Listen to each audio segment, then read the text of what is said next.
भगवान शनि की सर्व फलदायी स्तुति मनुष्य के जीवन में चमत्कार कर देती है। रवि पुत्र शनिदेव जो नील वर्ण वाले हैं, जो छाया और मार्तंड भगवान सूर्य के पुत्र हैं, जो यम के अग्रज हैं, ऐसे भगवान शनि को जो बारंबार नमस्कार करता है, उस पर शनि की असीम कृपा हो जाती है।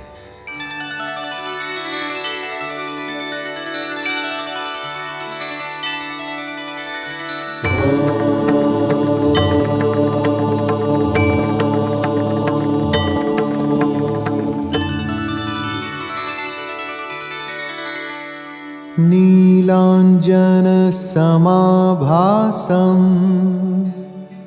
रविपुत्रं यमाग्रजं छायामार्तण्डसम्भूतं तं नमामि शनैश्चरम्। नीलांजन समाभासं रविपुत्रं यमाग्रजं छायामार्तण्डसम्भूतं तं नमामि शनैश्चरम्। नीलांजन समाभासं रविपुत्रं यमाग्रजं छायामार्तण्डसम्भूतं तं नमामि शनैश्चरम्। नीलांजन समाभासं रविपुत्रं यमाग्रजं छायामार्तण्डसम्भूतं तं नमामि शनैश्चरम्। नीलांजन समाभासं रविपुत्रं यमाग्रजं छायामार्तण्डसम्भूतं तं नमामि शनैश्चरम्।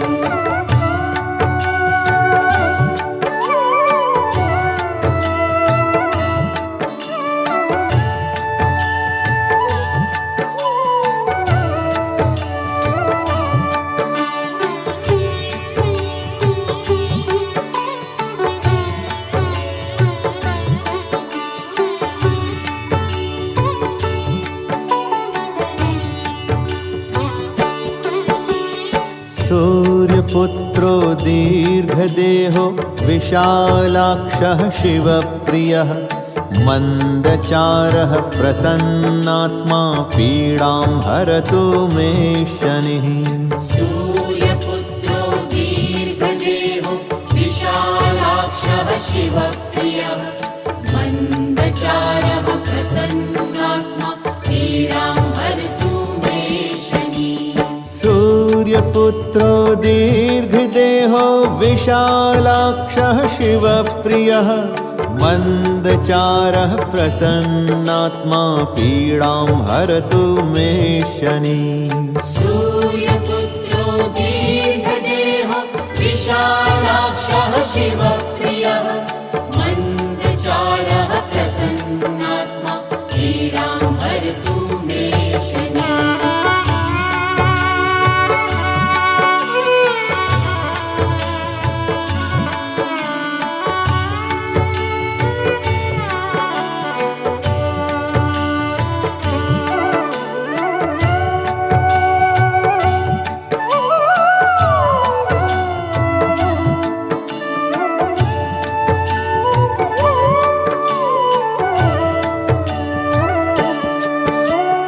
नमस्ते कोणसंस्थाय पिङ्गलाय नमोऽस्तु ते। नमस्ते बभ्रुरूपाय कृष्णाय च नमोऽस्तु ते। नमस्ते कोणसंस्थाय पिङ्गलाय नमोऽस्तु ते। नमस्ते बभ्रुरूपाय कृष्णाय च नमोऽस्तु ते। नमस्ते कोणसंस्थाय पिङ्गलाय नमोऽस्तु ते। नमस्ते बभ्रुरूपाय कृष्णाय च नमोऽस्तु ते। नमस्ते कोणसंस्थाय पिङ्गलाय नमोऽस्तु ते। नमस्ते बभ्रुरूपाय कृष्णाय च नमोऽस्तु ते।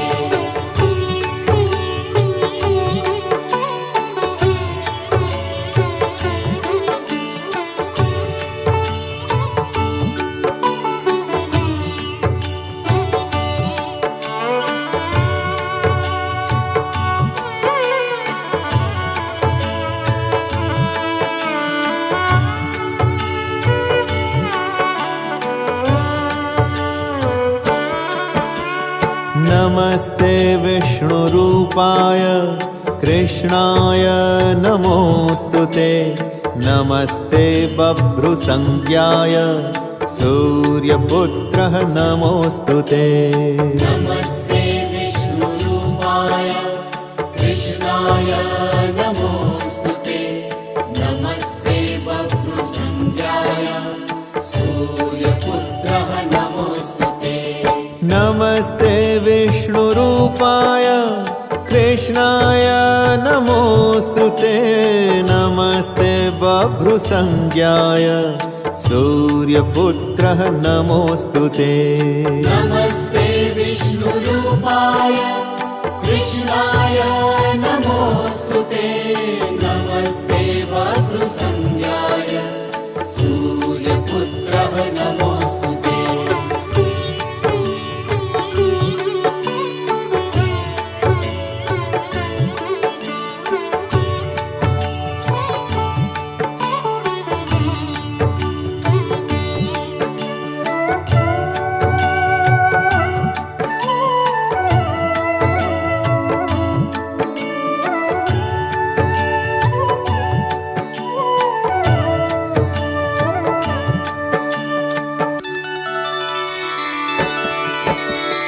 नमस्ते रौद्रदेहाय नमस्ते कालकाजय। नमस्ते यमसंज्ञाय शनैश्चराय नमोऽस्तु ते। नमस्ते रौद्रदेहाय नमस्ते कालकाजये। नमस्ते यमसंज्ञाय शनैश्चराय नमोऽस्तु ते। नमस्ते रौद्रदेहाय नमस्ते कालकाजय। नमस्ते यमसंज्ञाय शनैश्चराय नमोऽस्तु ते। नमस्ते रौद्रदेहाय नमस्ते कालकाजये। नमस्ते यमसंज्ञाय शनैश्चराय नमोऽस्तु ते।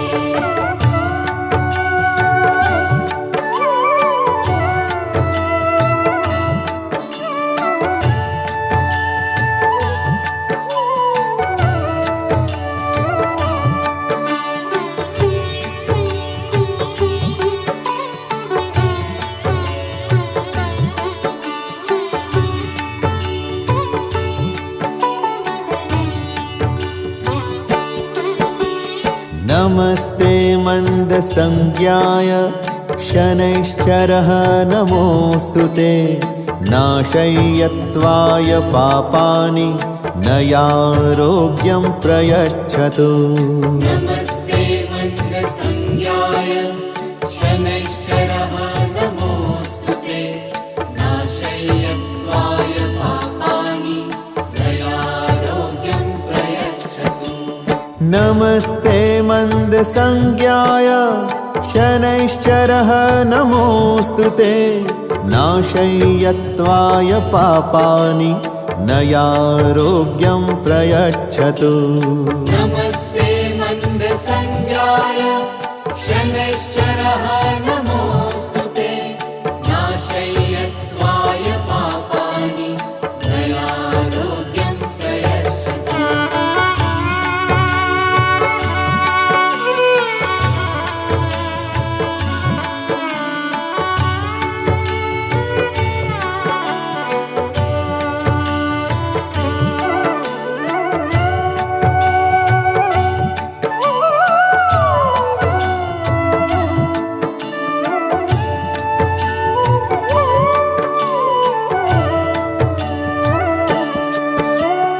द्विभुजां दीर्घाय दण्डपाशधराय च पिङ्गाक्षं यमरूपाय शनिदेवाय नमो नमः। द्विभुजां दीर्घाय दण्डपाशधराय च पिङ्गाक्षं यमरूपाय शनिदेवाय नमो नमः। द्विभुजां दीर्घाय दण्डपाशधराय च पिङ्गाक्षं यमरूपाय शनिदेवाय नमो नमः। द्विभुजां दीर्घाय दण्डपाशधराय च पिङ्गाक्षं यमरूपाय शनिदेवाय नमो नमः। नीलाञ्जनसमाभासं